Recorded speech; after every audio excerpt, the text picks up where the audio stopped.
Meanwhile, the search for 11 people who were in a minibus that swept down a swollen river in Decoligny will continue tomorrow. The minibus had 13 learners and 3 adults on board when it was swept away. Now, 3 learners were rescued earlier as they managed to cling to trees in the raging waters. But the death toll linked to the flooding in the OR Tambo region of the Eastern Cape is currently at 9, and the search for the remaining missing people who were on the minibus will continue at first light again. While police divers had to wait for the raging water to subside, that was before they could look into anybody, if anybody rather was still trapped in the submerged minibus. But by late afternoon, one more body was retrieved. Another body was retrieved as the daylight disappeared. Earlier in the day, 6 bodies were retrieved in the Decoligny area, where another death was also linked to the storm in the Zulu area. Eastern Cape government spokesperson Khusela Rantjie now joins us for more. Khusela, good evening, and thank you for joining us on the SABC at this hour. Good evening to you, and good evening to the SABC viewers. I mean, we obviously have heard some concerning stats coming through given the extreme weather patterns that have been experienced overnight. And I wonder the latest information available regarding rescue and recovery in the regions and the province at large. Perhaps you could talk to that for us.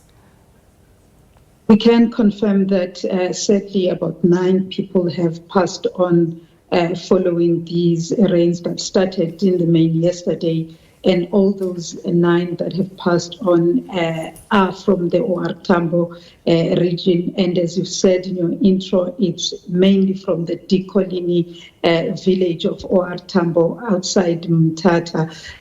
That's an area near the Mthatha Dam, and it has been the hardest hit of all the areas in our province. And rescue efforts will continue in the morning, or efforts of looking for the missing people, in particular learners that were from a local school and they were traveling by bus in the morning to school, wherein only 3 of those have been rescued this afternoon. Those are the learners that you would have seen from various visuals in the morning, stuck on trees. When they were later interviewed after the rescue mission, they did confirm that they were indeed part of the group that was traveling by bus.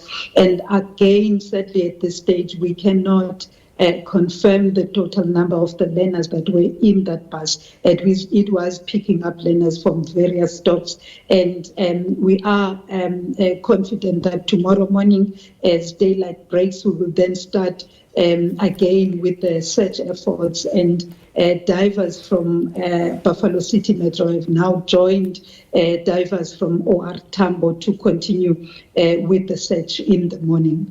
All right, so Khusela, of course, as the deceased will need to be identified and their families notified with those processes underway, perhaps you could speak to the contingency plans that have been put in place for those who have been affected. What assistance really then is needed at this point?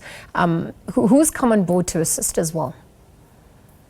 At this point, in the OR Tambo district, counting over 500 people that have been displaced, and the municipality has set up those families in local halls for the night, and also in the area of Butterworth in the Amatole district municipality, over 150 people have also been displaced, and they have been accommodated in local halls. And currently in Butterworth area, we have received support. Government has been supporting those families, and we've been joined by Gift of the Givers as well as the Red Cross, and they've also further extended or announced that they intend to continue with the support, including in the area of OR Tambo.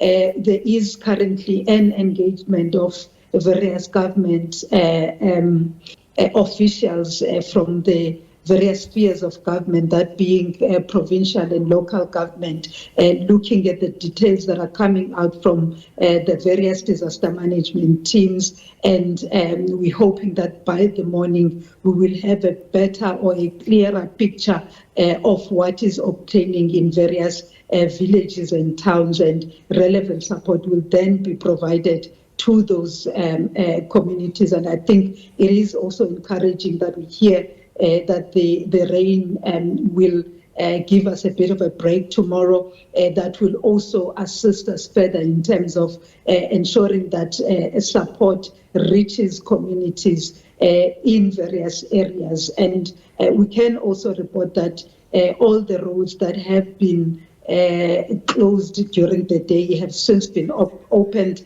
except for the Buckley Pass that is still experiencing heavy snow, and we continue to really call on our motorists to remain on high alert as the roads are still wet and we're still experiencing some icy conditions.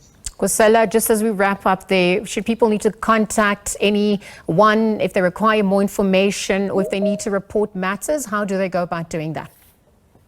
The first point of call would be your local municipality via your ward councillor to make sure that you provide the relevant information, as well as the traffic colleagues or transport colleagues, the call center there, 0800 600 0000.